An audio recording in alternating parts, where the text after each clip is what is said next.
en el séptimo, el sacerdocio de Melquisedec. Y entonces entramos del sacerdocio de Melquisedec hasta esos grandes días del sacrificio, separando, dividiendo el sacrificio. Luego, en ese gran capítulo de fe, el capítulo 11 y el capítulo 12, haciendo a un lado todo peso. Y el capítulo 13, ese hogar eterno no hecho por manos de hombre, sino Dios solamente quien ha hecho este gran hogar. ¡Cuán maravilloso! Estoy contento de ver a nuestra hermana allá atrás, que acaba de entrar al servicio. La veo a ella y a su esposo. Ayer íbamos subiendo un camino rumbo a un lugar que yo pensé que conocía cada rendijita y esquina, siendo que había sido guardabosques aquí en Indiana, y patrullé por muchos años. Yo conocía cada lugar, pero yo me hubiera perdido ayer allá arriba, en donde ellos estaban, en la cima de las Sierras Knox, un camino nuevo. Y la señora tenía cáncer en los pulmones. Y el Señor definitivamente sanó a la mujer. Tomamos, y cómo vino todo. Estábamos allí sentados. El hermano Robertson, él probablemente está aquí hoy. Veo a su esposa y al hermano Wood, quien está aquí. Y estábamos allá arriba en un camión viejo. El hermano Robertson y yo y el hermano Wood.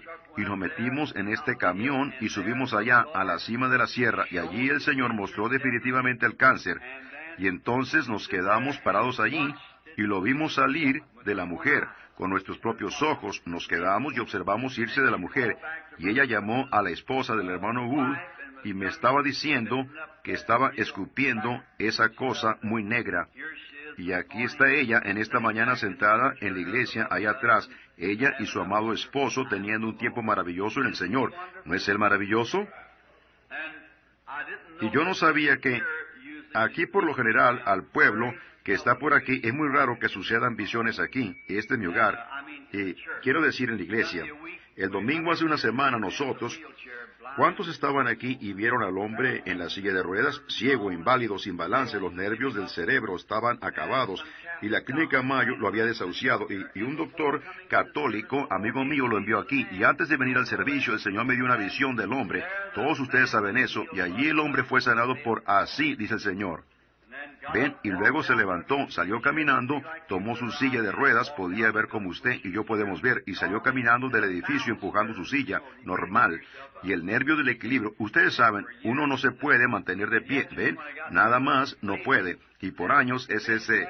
Y ayer, cuando llegué allá, la señora me había soñado entrar justamente a las 12 en punto y declararla con cáncer, y luego, así, dice el Señor, y ella fue sanada, y ella despertó. Y eran exactamente las 12 en punto, y el Espíritu del Señor descendió, y ahí ese sueño que ella tuvo, y el Señor dio la interpretación, y ella fue sanada allí mismo, en ese momento, allí mismo, en donde nosotros estábamos observando. ¡Cuán maravilloso! No recuerdo su nombre. ¿Cuál es? ¿Cuál es su nombre, hermana? Walton. Hermana Walton, sentada allá atrás. ¿Pudiera ponerse de pie, hermana Walton? Quiero preguntarle cómo se siente. Amén. ¡Qué bueno! Eso está muy bien. Él es tan bueno al bendecirnos de esa manera. Así que estamos esperando la sumamente, abundantemente, gran medida de Dios. Un doctor le había ocultado esto a ella. Él le dijo a ella que solamente estaba respirando de un solo lado. Lo que era es que un cáncer había crecido hasta el otro lado y cortado la respiración de ese lado del pulmón. ¿Ven ustedes? Usted no puede ver el cáncer a través de los rayos X, porque el cáncer de por sí es una célula y es vida. Y usted simplemente atraviesa el cáncer con los rayos X. Usted no lo ve. Pero el Señor verdaderamente, nos quedamos ahí y lo observamos nosotros mismos con nuestros propios ojos. Lo observamos moverse e irse con nuestros propios ojos. Así que estamos tan agradecidos por eso. Y ahora, oren por nosotros en esta semana en que estaremos ausentes. El hermano Neves probablemente continuará en donde yo me quedé para el servicio del miércoles por la noche. No fallen en verlo en esta gran cadena del libro de Apocalipsis. Ahora bien, yo sé que se han ofrecido muchas oraciones y nosotros sabemos que Dios escucha la oración, pero nosotros en esta mañana queremos ofrecer una pequeña oración antes de la lectura del libro. Ahora, cualquier persona que es capaz puede leer el libro de esta manera o puede abrirlo de esta otra manera, pero se requiere Dios solamente para abrir el entendimiento porque Él es el único que puede hacerlo. Así que inclinemos nuestros rostros por un momento. Ahora, Padre, en el nombre de tu amado Hijo, el Señor Jesús, lo más humildemente venimos ahora a someternos como tus siervos, para que tú puedas hablar a través de nosotros. Circuncida los labios que hablan y los oídos que oyen, para que la palabra pueda ser hablada por Dios y escuchada por el Espíritu en el pueblo. Concédelo, Padre. Permite que Él tome la palabra de Dios y nos ministre conforme a la necesidad que tenemos, porque te lo pedimos en su nombre y para su gloria. Amén. Ahora, leyendo esta mañana, estamos estudiando, no estamos predicando, solamente estudiando este libro de Hebreos. ¿Cuánto lo están disfrutando? Oh, estamos teniendo un tiempo maravilloso. Y ahora solo estudiando de cerca, escritura sobre escritura. Toda la Biblia entera se ata. No hay una palabra fuera de su lugar, si es unida por el Espíritu Santo. Ahora, los hombres han dicho que la Biblia se contradice ella misma. Yo quiero verlo. Yo he pedido eso por 25 años y no ha habido uno todavía que lo muestre. La Biblia no se contradice. Si lo hizo, no es la Biblia. El gran Jehová infinito no podría él mismo contradecirse. Así que no hay contradicción en la Biblia. Solamente son los malos entendimientos de la gente. Ahora, como una base, hasta que regresemos, ahora el libro de Hebreos fue escrito por San Pablo a los hebreos. Él escribió uno a los efesios. Esa fue a la gente en Éfeso, la iglesia cristiana, uno a los romanos en Roma y uno a los gálatas y otro a los hebreos. Ahora, nos damos cuenta que Pablo, siendo un maestro bíblico para empezar, eso es lo que aprendimos, que él estuvo bajo el gran maestro, uno de los más grandes de sus días, Gamaliel, y él estaba bien versado en el Antiguo Testamento. Él lo sabía bien, pero llegó a ser un perseguidor del camino, que era el camino de Cristo, porque él había sido entrenado en el Antiguo Testamento bajo maestros. Pero los maestros, por lo general carnales, espero no decir algo mal, pero por lo general, si un hombre tiene únicamente la enseñanza y la manera de las escuelas, generalmente es hecha por hombre. ¿Ven? No está inspirada, porque llega a ser una doctrina de una escuela. La tenemos hoy, presbiterianos, luteranos, pentecostales, todos. Estas escuelas tienen su propia teoría, y ellos solamente meten las escrituras en esto, y fue lo mismo en el Antiguo Testamento. Pero Pablo, siendo bien entrenado y conociendo las escrituras por la palabra, pero, ¿ven ustedes? Las escrituras, no importa cuán bien ustedes las conozcan, si el Espíritu no las vivifica, entonces la letra mata. El Espíritu da vida. ¿Ven? Deben de ser vivificadas o hacerlas vivir por el Espíritu. Si el Espíritu no le da vida a la palabra y la hace una realidad a ustedes, entonces la letra es solo intelectual. Ahí es en donde tenemos tantos cristianos que confiesan hoy, o cristianos que profesan, quise decir, es una concepción intelectual de Cristo. Entonces nos desviamos en, bueno, Él tenía que sentir algo, y ellos tenían que hacer algo, y, entraremos en todo eso después de un rato. Uno tenía que gritar, los metodistas solían gritar antes que lo recibieran, los pentecostales tenían que hablar en lenguas antes que lo recibieran, y, algunos de ellos, los tembladores, solían temblar. Ustedes saben, ellos caminaban de atrás para adelante, los hombres en un lado y las mujeres en el otro. ¿Ven? Tembladores. Entonces el Espíritu Santo venía sobre ellos y los sacudía. Decían que lo habían recibido. Pero eso es solo fantasía, nada de eso es la verdad. Dios vive en su palabra. Fe viene por el oír la palabra. Por fe sois salvos. por medio de la gracia, no por algo, ya sea que usted tiemble o hable en lenguas o lo que suceda, eso no tiene nada que ver con ello, en lo absoluto. Jesús dijo, el que oye mis palabras y cree en el que me envió, tiene vida eterna. El que oye mi palabra y cree, ha sido vivificado en él. Tiene vida eterna. Allí está. No importa qué cosita haga usted. Ahora, yo no estoy en contra de temblar o hablar en lenguas, o temblar o de gritar. Todo eso está bien, pero esos solamente son atributos. ¿Ven? Yo pudiera darles una manzana de un árbol y ustedes todavía no tendrían el árbol. ¿Ven? Ustedes son los atributos. Mintiendo, robando, bebiendo, fumando, apostando, cometiendo adulterio, eso no es pecado. Esos son los atributos de incredulidad. ¿Ven? Eso es lo que usted hace eso porque usted es un pecador. ¿Ven? Pero primero, usted es un pecador. Eso es lo que lo hace hacer a usted eso, porque usted no cree. Y si usted cree, entonces usted no hace eso. Entonces usted tiene amor, gozo, paz, longanimidad, bondad, mansedumbre, humildad, paciencia. Eso es el fruto del Espíritu Santo. ¿Ve? Así que tenemos cositas, esas pequeñas sensaciones, porque esos hombres se salieron del camino trillado, golpeado de la palabra. Es la palabra. Fe viene por el oír. Así que cuando Dios escogió a Pablo, el hombre escogió a Matías. Cuando ellos echaron suertes, pero él nunca hizo nada. Eso muestra el poder que tiene la iglesia entonces para hacer una elección, para elegir sus diáconos y enviar a sus predicadores a diferentes lugares. Eso es carnal muchas veces.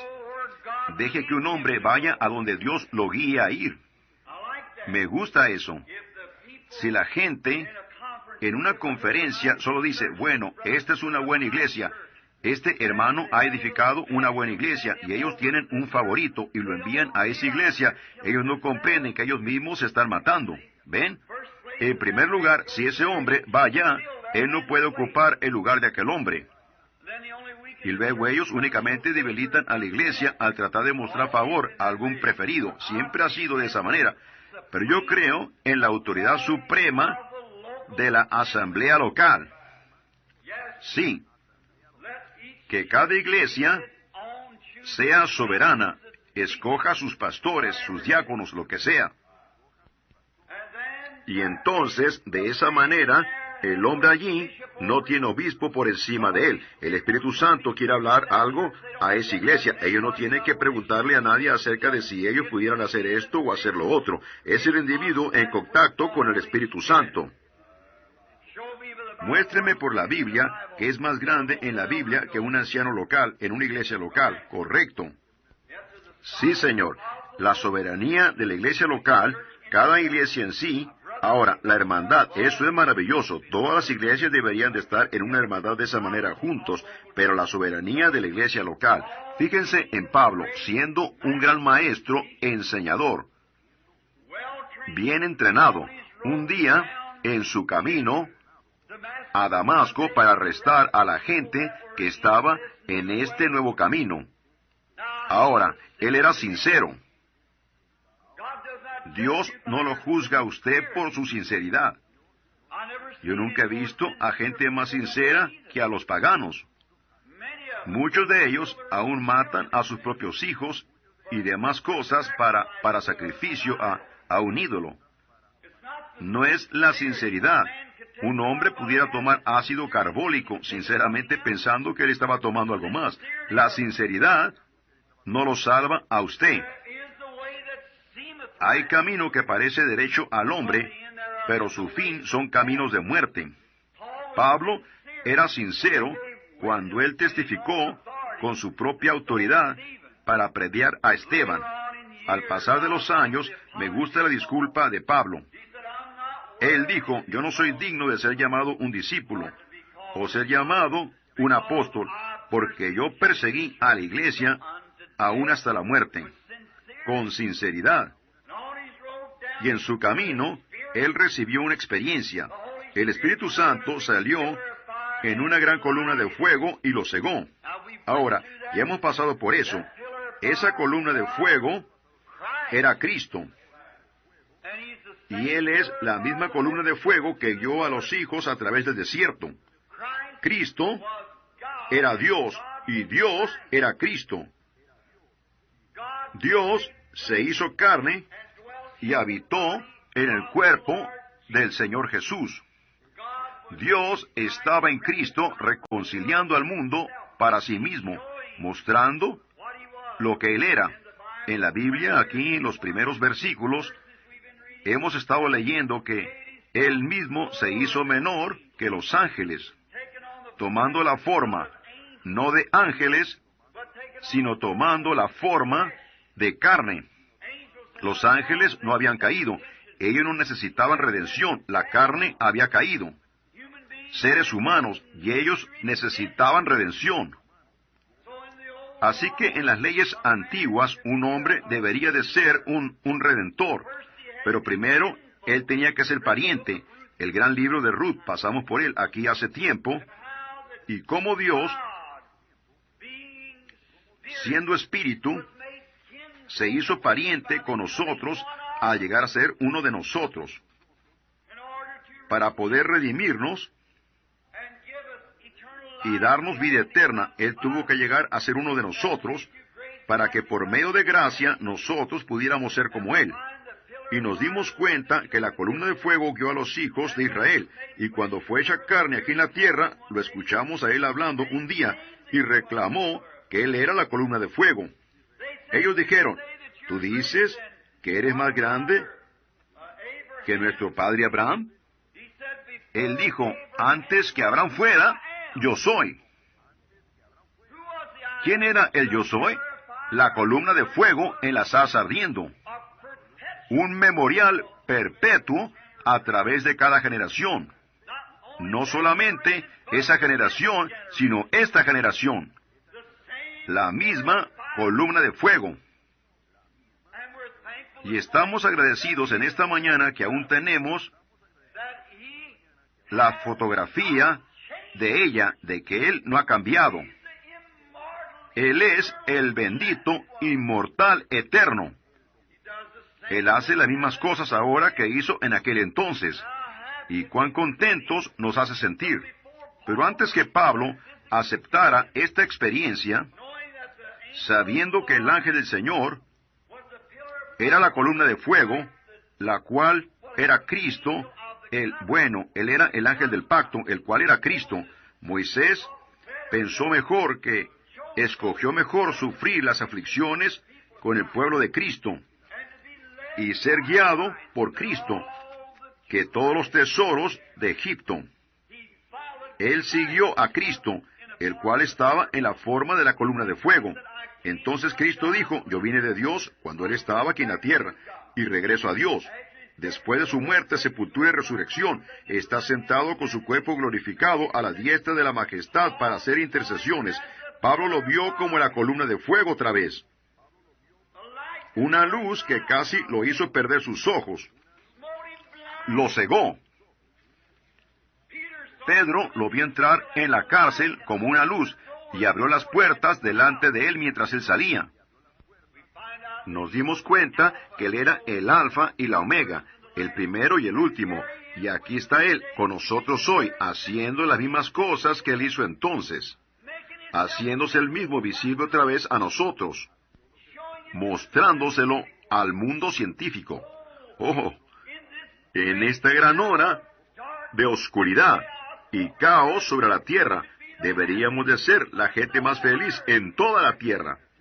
Regocijarnos al saber todo el tiempo cuando la gente está toda adoctrinada y todas clases de ismos y cosas en la tierra, y sin embargo, hoy el verdadero Dios viviente, por su palabra y por su evidencia visible, nos muestra que Él está aquí con nosotros, obrando, moviéndose, viviendo, actuando exactamente como Él siempre lo hizo. ¡Qué gente tan privilegiada somos de tener esto! La Biblia dice entonces en el capítulo 2, que con más diligencia atendamos a estas cosas.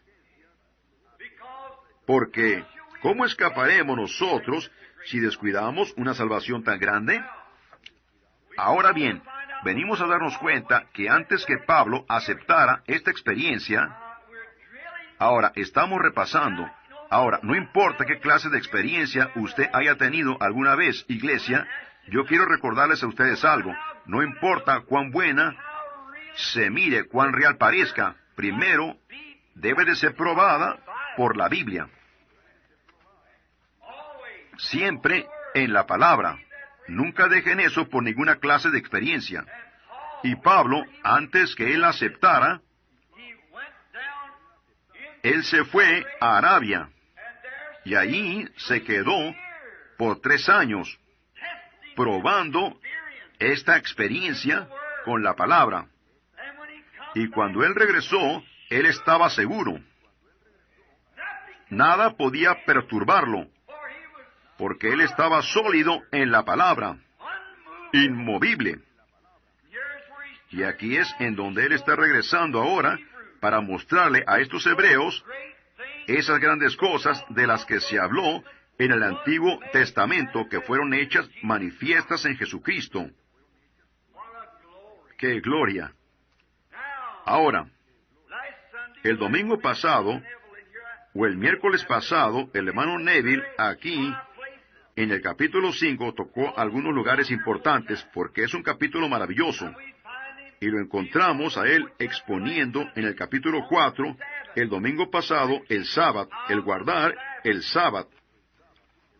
¿Están ustedes seguros en esta mañana que ustedes saben lo que es guardar el sábado? Si lo están, digan amén. El sábado es un reposo en el que entramos, no por el día, no por la ley, sino entrando en Cristo, el cual es nuestro sábado.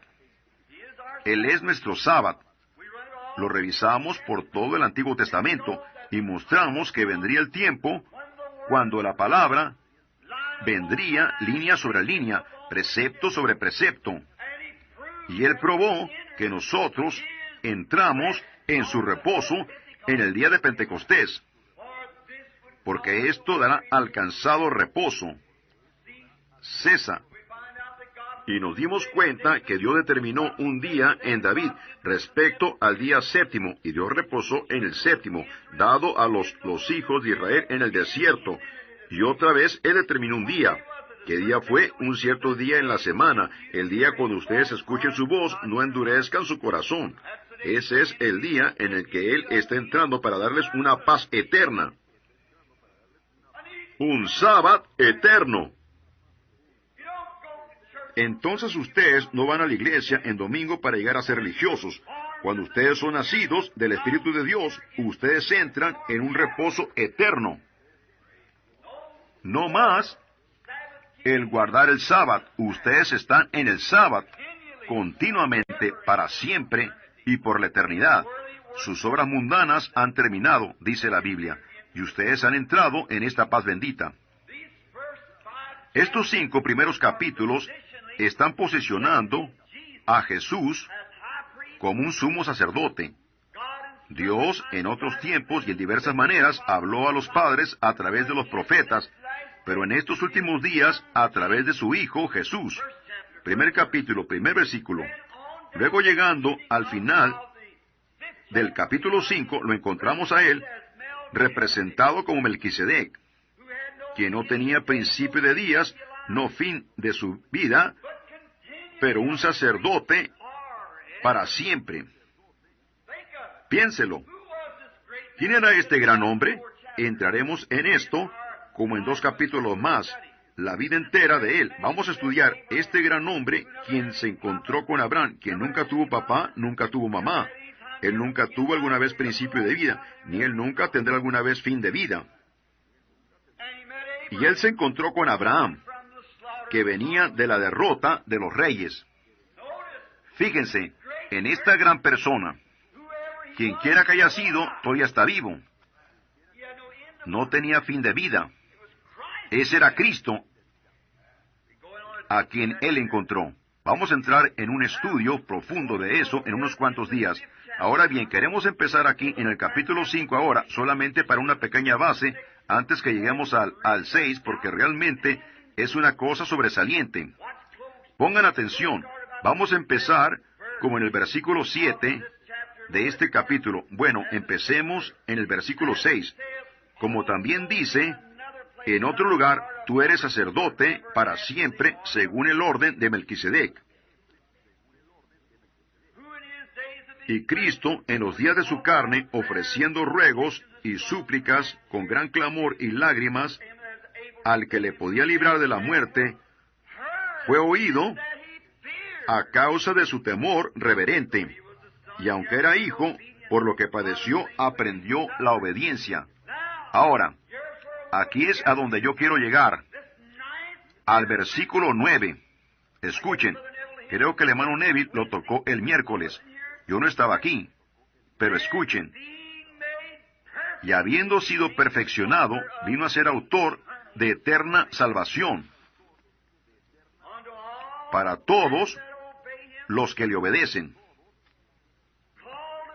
Y fue declarado por Dios sumo sacerdote según el orden de Melquisedec. Acerca de esto tenemos mucho que decir. Lo dejaremos allí en eso, porque vamos a volver a Melquisedec en unas cuantas noches. Ahora, vamos a empezar en esto, nuestro estudio regular. Quisiera solamente leer el resto de esto por un momento, el versículo 11. Acerca de esto tenemos mucho que decir, difícil de explicar, por cuanto os habéis hecho tardos para oír, porque debiendo ser ya maestros, después de tanto tiempo, tenéis necesidad de que se os vuelva a enseñar cuáles son los primeros rudimentos de las palabras de Dios, y habéis llegado a ser tales que tenéis necesidad de leche y no de alimento sólido, y todo aquel que participa de la leche es inexperto en la palabra de justicia, porque es niño. Oh, espero que el Espíritu Santo esté metiendo esto en lo profundo de ustedes en estos momentos. Todo aquel que participa de la leche es inexperto en la palabra de justicia porque es un niño. Si usted le da a un niño alimento sólido, lo mata. Esa es la razón que mucha gente dice, oh, yo no creo eso, y se va. Todavía niños. Ellos simplemente no pueden entender, no pueden captar esa verdad.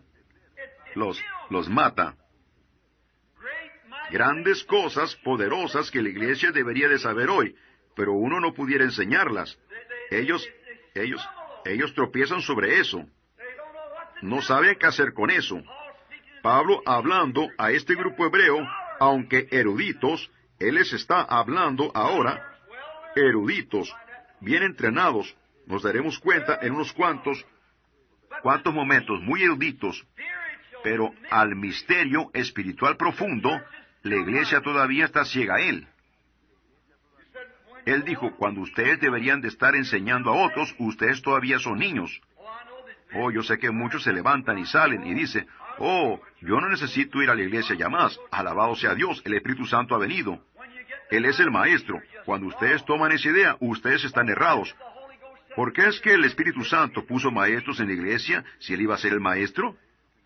¿Ven? Hay primero apóstoles, profetas, maestros, evangelistas y pastores. El Espíritu Santo puso maestros en la iglesia para que Él pudiera enseñar a través de ese maestro. Y si no es de acuerdo a la palabra, y Dios no lo confirma, entonces esa no es la clase correcta de enseñanza. Debe compararse con toda la Biblia y ser tan viva hoy como era entonces. Ahí está la mera cosa hecha manifiesta. Ahora fíjense. Pero el alimento sólido es para los que han alcanzado madurez, para los que por el uso tienen los sentidos ejercitados en el discernimiento del bien y del mal. Saben lo que es bien y lo que es mal por el discernimiento. Ahora fíjense, empezando ahora en nuestra lección, este gran fundamento. Vamos al versículo 1. Por tanto, dejando ya los rudimentos de la doctrina de Cristo. ¿Qué está diciendo él?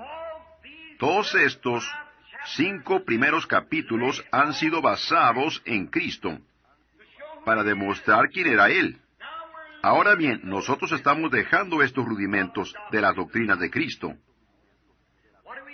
¿Qué nos dimos cuenta que Él es? Nos dimos cuenta que Él es el gran Jehová, Dios, hecho manifiesto en carne. Nos dimos cuenta que Él no es un profeta, sino la plenitud de la deidad corporalmente. Él era Jehová, hecho carne. Y el cuerpo, Jesús, solamente lo tabernaculizó. Dios morando en un hombre. Dios siendo reconciliado con el hombre a través de un hombre, a través de un nacimiento virginal de su propio Hijo, y Jehová, el Espíritu, moró en él. Ahora bien, ¿cuántos recuerdan la enseñanza acerca de la deidad? Cómo regresamos y encontramos a Dios como el gran arco iris con todos los diferentes espíritus, como era, y luego el Logo salió de Dios, lo cual llegó a ser la teofanía, y esa era en la forma de un hombre, y Moisés la vio pasar en la hendidura de la roca, y luego esa teofanía se hizo absolutamente carne humana. Cristo. Y nos damos cuenta que nosotros, a través de su gracia, tenemos vida eterna. Ahora, la palabra para siempre es por una distancia, por un espacio de tiempo. En la Biblia dice por siempre y para siempre, una conjunción. Pero para siempre únicamente significa un tiempo. Pero eterno significa para siempre. Y únicamente todo lo que tenía principio tiene un fin. Pero las cosas que no tenían principio no tienen fin. Así que Dios no tenía principio. Y Él no tiene fin. Y así que Melquisedec, el gran sacerdote, como un hombre, él no tenía principio. Y él no tiene fin. Y cuando nosotros, a través de esa teofanía que nosotros fuimos hechos a la imagen de Dios antes que el mundo aún fuera hecho, cuando esa teofanía fue hecha carne y habitó entre nosotros, luego, a través de su muerte, nosotros mismos recibimos su Espíritu y no tenemos fin. Vida eterna. No ángeles, sino hombres y mujeres. Oh, de alguna manera, si yo pudiera encontrar solamente la manera que mi audiencia lo captara, ustedes nunca serán un ángel. Dios hizo a los ángeles. Y Dios hizo al hombre. Y lo que Dios hace proviene de Dios, lo cual es tan eterno como Dios es. Y el hombre es tan eterno como su Creador. Porque Él fue hecho desde eternidad. Pero el pecado tiene un fin. El sufrimiento tiene un fin. Por lo tanto, no puede haber un infierno eterno. Hay un infierno, fuego y azufre, sabemos eso. Pero no hay infierno eterno. Solamente hay un tipo de vida eterna, y esa pertenece a Dios. Si ustedes van a sufrir para siempre, ustedes tienen vida eterna.